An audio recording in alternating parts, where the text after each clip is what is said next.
Sajjid Chinoy is Chief India Economist with JP Morgan. He's in New Delhi right now, and he's on his way to the Finance Ministry. Sajjid, good morning. Good to have you here. I mean, the financial markets are throwing a bit of a fit. The news channels in UK are essentially saying that, they're projecting rather, that the Leave vote has won. How do you see it in terms of, a dislocation for markets around the world, Sajjid? So this will be a bit of a shock. I think most markets by the end had expected that, the typical status quo bias that creeps in, where undecided in the last few days break decisively in terms of the status quo and then remain, would take them through. But that's clearly not happened, and that was visible in some of the polls earlier this week. I think what you're seeing in most models is that the areas where the Remain vote was supposed to do very well has not happened. I think that's why some news channels are projecting this. I think there'll be a knee-jerk reaction around the world. This is clearly not good news for financial markets. A lot of volatility expected, I think, across asset classes.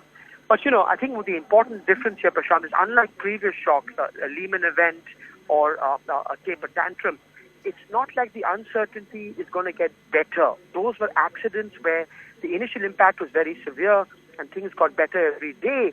Here, the impact may not be as severe, but the uncertainty is going to prolong for a very long time in terms of what happens next to the disengagement process, to growth, to trade flows, and finally to the larger question. This is the biggest repudiation, I think, of the post-World War II globalization project.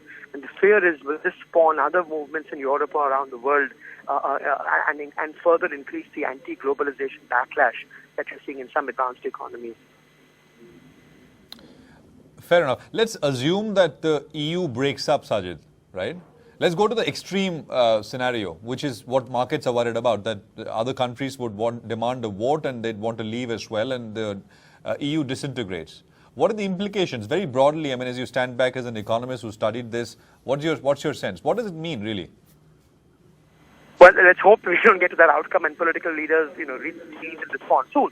I mean, the implication is quite obvious that what you see is as the world has become more and more integrated, both in terms of trade and financial flows, that's led to much more efficiency. Trade is efficiency enhancing. It leads to specialization. It leads to productivity increases. So it leads to much better resource allocation. So the difference between autarky and everybody putting up trade barriers and the very integrated global world that we live in, the project that started post-World War II, is you get much higher productivity and much better efficiency and much better resource allocation in an integrated world. And that will go away with, alarming repercussions for GDP growth around the world. Right. But when you see this vote going for the Leave vote winning in UK, it also tells us that on the ground, people who are voting are really not very excited about, these efficiencies and what is it doing to their lives, right? I mean, at the end of the day, that's what matters. So, we've been sort of discussing this for a while. I mean, at some point, will we get a backlash? And this seems to be part of that. Is that a fair way to look at it, Sajjid? You're absolutely right. I think, and the backlash is not just in the Brexit vote. We've seen it in other parts of Europe. We've seen this in Austria. We've seen this in France. We've seen this in the United States.